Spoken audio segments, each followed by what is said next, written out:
Hello दोस्तों। मैं हूँ कमर सीमा और दोस्तों, हमारे खित्ते में तो क्या हो रहा है उसमें आपको पता है। सार्क तो प्राइम मिनिस्टर नरेंद्र मोदी की पॉलिसी ये थी कि ये डिसफंक्शनल हो जाए और ताकि किसी किस्म का भी जो वर्किंग मैकेनिज्म है भारत और पाकिस्तान का वो ना रहे। जो कि ज़ाहिर बात है इंडिया का जो इन्फ्लुएंस है उसमें सार्क में और रीजन में वो बढ़ता जा रहा है। और अभी इंडिया जो है, उसने ज़ाहिर बात है जिसे वो कहते हैं ना, एक अमेरिकन्स एक एक एक टर्म यूज़ करते थे, कैरेट एंड स्टिक। इंडिया जो है आजकल कैरेट जो है वो यूज़ कर रहा है फॉर श्रीलंका एंड नेपाल, और दोनों मुल्कों में पॉलिटिकल एंड इकोनॉमिक इंस्टेबिलिटी है। खैर ज़ाहिर बात है इंडिया वो श्रीलंका को तो उस तरह तो नहीं बचा सका, ना ही चाइना बचा सका, लेकिन जस्ट मैं आपसे आज डिस्कस करना चाह रहा था कि मैं आज आपको बताऊँ कि इंडिया का कितना इन्फ्लुएंस है इन्हीं सार्क ममालिक के ऊपर। तो ज़ाहिर बात है पाकिस्तान स्टैंड्स नोवेयर। हम तो सिर्फ़ जो है ना वो उनसे अफ़सोस का इज़हार ही कर सकते हैं कि भई सॉरी आपके वहाँ पे क्या हो रहा है, बल्कि हम अब तो सिचुएशन ये है कि श्रीलंका या बाकी ममालिक हमसे अफ़सोस करेंगे कि आपके हालात बड़े ख़राब हैं। ख़ैर एनी हाउ, अभी मैं आपको बात करता हूँ कि जो जिसे आप कह लें कि जो नरेंद्र मोदी हैं, उनकी गवर्नमेंट ने ये फैसला किया कि हम इंफ्रास्ट्रक्चर और फाइनेंशियल इंस्टीट्यूशंस जो हैं, फाइनेंशियल सॉरी असिस्टेंस जो हैं, वो देंगे दोनों ममालिक को। और ये एक अपॉर्च्युनिटी है बेसिकली कि जिसे आप वो कहते हैं ना, एक स्ट्रैटेजी होती है जिसे कहते हैं मल्टी प्रोंग स्ट्रैटेजी, जिसमें आप सिक्योरिटी भी देखते हैं, आप इकोनॉमी भी देखते हैं, इंफ्रास्ट्रक्चर भी देखते हैं, आप अपने पॉलिटिकल ताल्लुकात भी अच्छे करते हैं, आप हिस्ट्री को भी लेके आते हैं, और और ये इस तरह की चीज़ें जो हैं वो, और ज़ाहिर बात है ये एक जिस तरह के क्वाड का फ्रेमवर्क है उसमें भी एक मल्टी प्रोंग स्ट्रैटेजी चलती है, जिसमें हम मल्टीपल लेवल पे काम कर रहे होते हैं। तो जो नेपाली प्राइम मिनिस्टर हैं शेर बहादुर दूबा साहब, उनको ज़ाहिर बात है और नरेंद्र मोदी साहब तो कहते हैं कि उनसे अच्छा दोस्त पूरी दुनिया में कहीं नहीं उनको मिलेगा, क्योंकि इससे पहले जो फॉर्मर वो जो ओली साहब थे जो कि कम्युनिस्ट मार्क्सिस्ट लेनिनिस्ट पार्टी जो है उसको वो हेड करते थे, वो फारग हो गए थे। और आपको पता है कि जो ये नेपाल के प्राइम मिनिस्टर जो शेर बहादुर साहब हैं, इन्होंने वोट ऑफ कॉन्फिडेंस पार्लियामेंट से जीता था। और जबकि सुप्रीम कोर्ट जो है उसने लेजिस्लेचर को रीइंस्टेट किया था। तो ये जो शेर बहादुर साहब हैं, ये बेसिकली ये इससे पहले 4 दफ़ा वज़ीर-ए-आज़म बन चुके हैं, और इनकी अच्छी भली तादाद में मतलब इनकी सपोर्ट है। और ज़ाहिर बात है वहाँ पे ज़्यादा चैलेंजेज़ जो हैं वो कोविड को लेकर के और इस तरह की चीज़ें जो थी। वो जो ज़ाहिर बात है जिसमें इंडिया जो है वो महारत रखता है, क्योंकि इंडिया का जो सीरम इंस्टीट्यूट है, भले ही इंडिया क्वाड का फ्रेमवर्क हो या जहाँ भी चले जाएँ, यूएन में चले जाएँ, तो वो तो कहते हैं जी कि हम तो नेट वैक्सीन एक्सपोर्टर हैं। तो that gives India lot of edge in the neighboring countries as well. Not for Pakistan, but obviously क्योंकि हमारे उनसे ताल्लुकात अच्छे नहीं थे, लेकिन पाकिस्तान के तो वैसे ही जो है वो गुज़ारा और जगह से हो गया। मुझे पता है जिस तरह हमारी हमारी लीडरशिप की माँगने की आदत है, अगर इंडिया से अच्छे हालात हमारे होते तो इंडिया से भी हम माँगने में कोई शर्म महसूस ना करते। क्योंकि रिसेंटली तो पता चला था कि हमने कज़ाकिस्तान से भी पैसा कुछ माँग लिया है, रशिया से भी माँग लिया है, तो हर जगह से अभी बल्कि आजकल खबरें आ रही हैं कि हमारे प्राइम मिनिस्टर साहब जो हैं, वो जहाज़ भर के पीआईए का जहाज़ भर के सारी सियासी जमातों को साथ लेके, उनके हेड्स को साथ लेके उम्रा करने जा रहे हैं। और पाकिस्तान में बड़ा शोर मचा हुआ है इस हवाले से। खैर एनीहाउ वो एक डिफरेंट टॉपिक है। सो इंडिया ने अपने नेपाल के साथ ताल्लुकात अच्छे कर लिए जब शेर बहादुर साहब पावर में आए। उससे पहले जो ओली साहब की जो पार्टी थी that was close to China, वो एक उनका था। लेकिन चाइनीज़ जो हैं वो बड़े स्मार्ट हैं, वो जिसे वो पंजाबी कहते हैं अन्नेवाह पैसे नहीं देंदे, जिस तरह वेस्ट देता है। तो वो अगर कोई डूबता है तो डूबता रहता है, तो चला जाता है चला जाए, वो कोई इतना सर पे नहीं चढ़ाते, वो किसी को भी नहीं चढ़ाते, और हमारे लीडरान को भी थोड़ा केयरफुल रहना चाहिए इस हवाले से। एनी हाउ, अब इंडिया और जो नेपाल है, इन्होंने रिसेंटली भी इनके जो है वो कोई बिजली जनरेट करने के मुआहदे के ऊपर इंडिया ने काफ़ी ज़्यादा जो है वो नेपाल में बिजली पैदा करने के हवाले से काफ़ी काम किया है। और जैसे आप कह लें कि जो नेपाली एडमिनिस्ट्रेशन है, जो जो पिछली जो नेपाली एडमिनिस्ट्रेशन थी शर्मा ओली साहब की, वो तो नरेंद्र मोदी साहब की सरकार के हाथ नहीं आ रही थी। लेकिन ये जो है ये एक बैलेंस डिप्लोमेसी चाहती है और क्योंकि ये समझते हैं कि इंडिया एक बड़ा नेबर है और ये हमें एनर्जी कोऑपरेशन चाहिए। उधर से इंडिया जो है वो अपनी एनर्जी नीड्स के लिए पूरी दुनिया के साथ जो है वो काम कर रहा है। वो और रिसेंटली जिस तरह हमने यूके इंडिया के पार्टनरशिप के हवाले से हो या इंटरनेशनल सोलर अलायंस के हवाले से हो और जो रिन्यूएबल एनर्जी प्रोडक्शन के हवाले से हो या हाइड्रो पावर जो है उसके हवाले से हो, इंडिया ने इसके ऊपर काफ़ी काम कर रहा है। और ये इसमें ज़ाहिर बात है कि इसमें नेपाल को फ़ायदा है because Nepal will have that sort of an edge. अच्छा मज़े की बात है नेपाल हो या श्रीलंका हो, they do not have any उनके कोई रीजनल एम्बिशंस नहीं है, बेसिकली उनके एम्बिशंस जो हैं वो अपने सर्वाइवल के हैं। जो सिचुएशन वहाँ पे नज़र आ रही है। और इंडिया जो है वो अगर आप उसकी देखें तो India as a major power जो है वो इमर्ज कर रहा है, इमर्ज कर चुका है बल्कि और मेजर पावर राइवलरी में है या वो समझते हैं उनका मुकाबला ये है कि वो चाइना के साथ मुकाबले में है। पाकिस्तान ज़ाहिर बात है इंडिया का भी मुकाबला हुआ करता था, लेकिन अगर पाकिस्तान की इकोनॉमिक कंडीशन इस तरह की रही, पाकिस्तान के अंदर पॉलिटिकल स्टेबिलिटी इस तरह की रही, तो ज़ाहिर बात है इस तरह का वो जो पाकिस्तान के जो एम्बिशंस हैं रीजन में, वो ज़ाहिर बात है अंडरमाइन होंगे। देखिए ना अगर सार्क हमारे हाथ से निकल गया, रीजनल ममालिक जो हैं उनको सा इंडिया ने कन्विंस कर लिया कि सार्क को डिसफंक्शनल करना है और अगर इस्लामाबाद में कोई कॉन्फ्रेंस हो रही है तो नहीं जाना, तो इट मीन्स पाकिस्तान का जो रीजनल इन्फ्लुएंस है वो तो कोई नहीं है। कोई बात हमारी नहीं मानेगा इस सिलसिले में। सो ये चीज़ें हैं मिसाल के तौर पे जब इमरान खान पावर में आए, तो इमरान खान ने श्रीलंका का दौरा किया।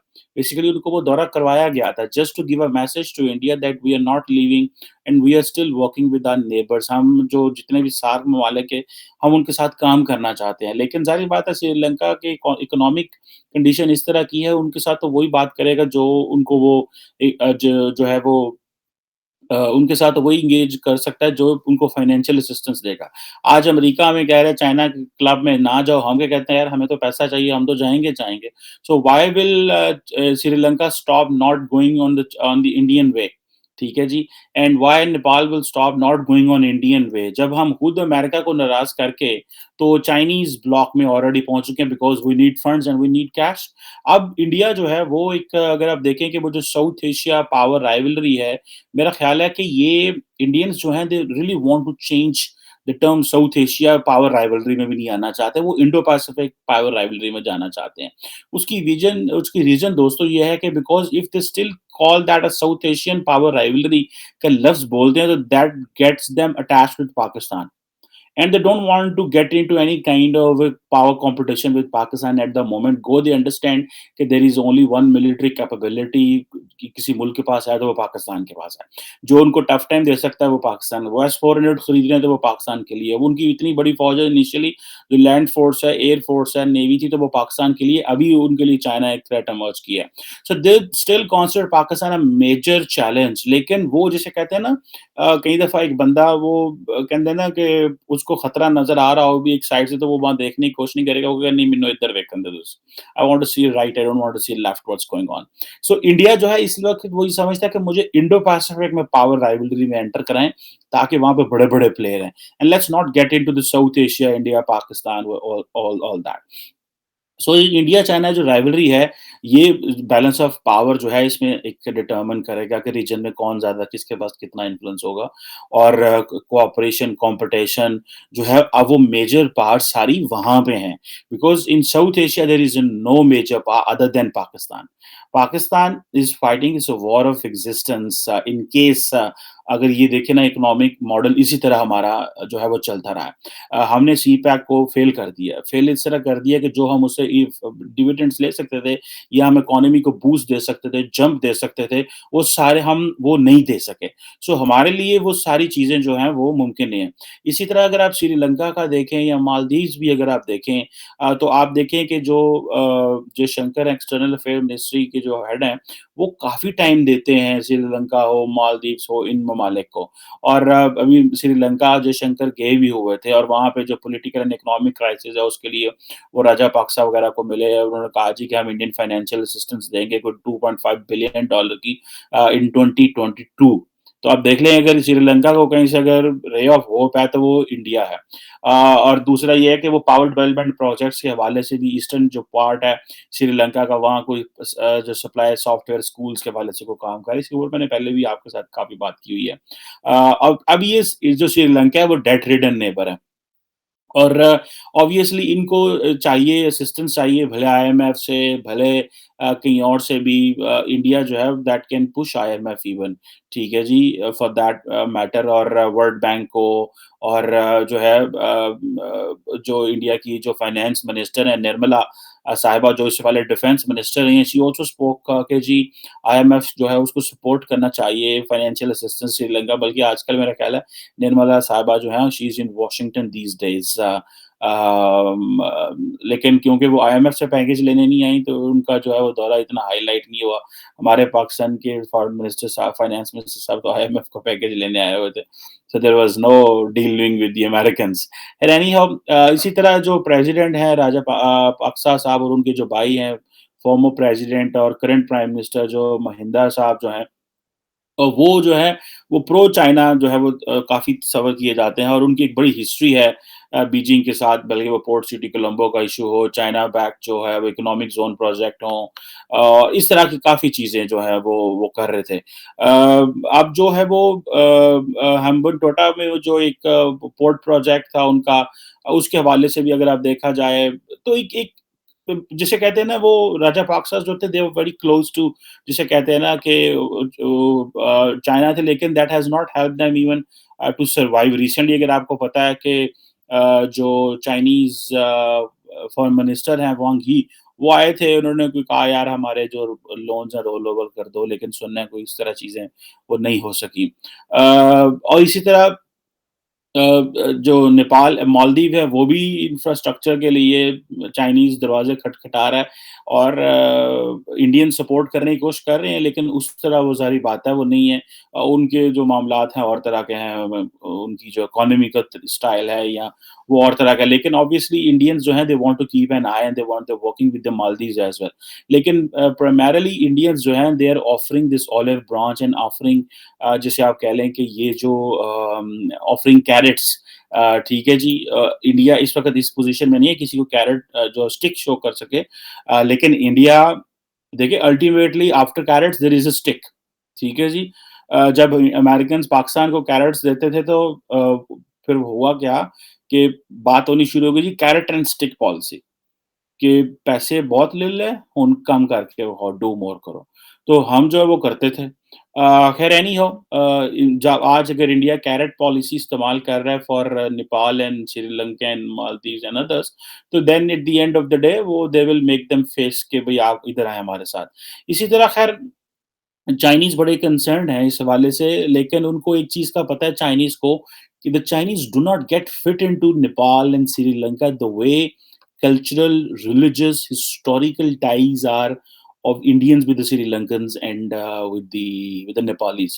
So they understand कि वो जो people to people contact है, जो कि जिसका edge जो है वो इंडिया को है, वो चाइनीज को नहीं है। फॉर इंस्टेंस इंडियंस ने बहुत इन्वेस्टमेंट की अफगानिस्तान के अंदर, बड़ा पैसा लगाया, ठीक है, 2-4 अरब 6 अरब डॉलर लगाए, चलो जी ये हम कर रहे हैं, बड़े पैमाने पे आए। लेकिन वो जो पीपल टू पीपल कांटेक्ट था, फिर बॉर्डर का एंगेज रहना और वो सारा करना, वो इंडिया नहीं कर सका अफगानिस्तान के साथ। Same is the Chinese can't do that. गो के श्रीलंका के साथ उनका चलो है, सॉरी नेपाल के साथ उनका है, लेकिन with Chinese with Sri Lankan they can't do it. खैर एनी हो, चाइनीज़ जो है वो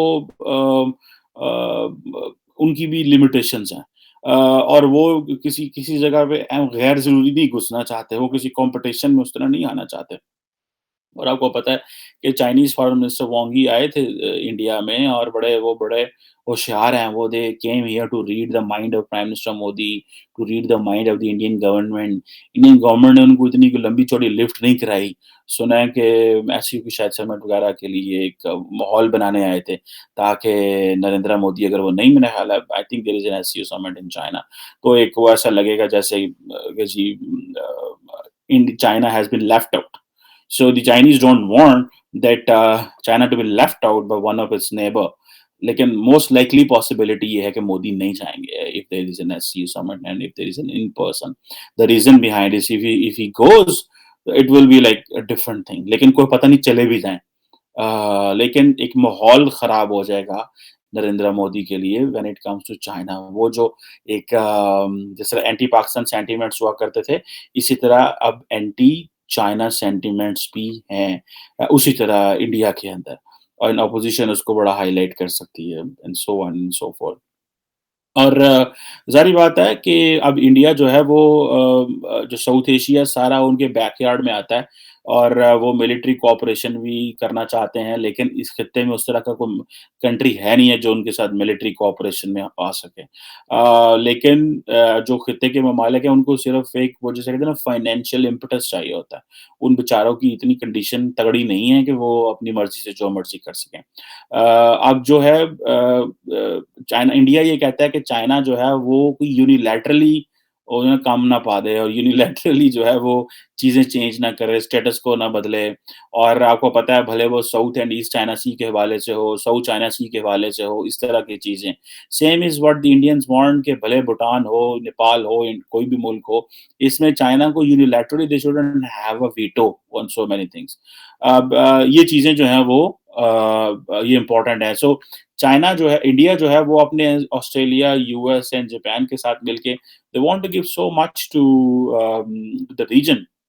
लेकिन द रीजनल कंट्रीज़ जिस तरह अगर थोड़ा-सा बांग्लादेश जो है वो थोड़ा ऑटोनॉमस है, तो दैट गोज़ चाइनीज़ वे, ठीक है? That go another way as well.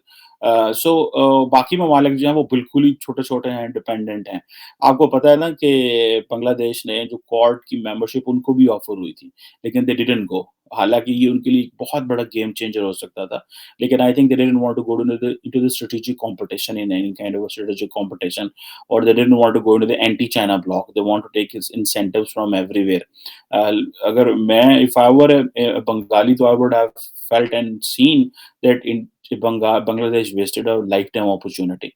And there is no wrong even if they have to join, because जो incentive आपको Quad and Indo-Pacific के linkages से मिलते हैं वो Bangladesh could not even imagine while being with the Chinese. Hey, anyhow, these are different things. I just thought कि मैं आपको ये जो इंडिया जो है जो कैरेट पॉलिसी जो है वो यूज़ कर रहा है, कैरेट्स यूज़ कर रहा है, ये आपके साथ जो है वो शेयर करूँ। और ये भी रिसेंटली इस तरह की जो चीज़ें हैं वो काफ़ी हो रही थी। So I hope you would have enjoyed the talk. See you soon. Thank you.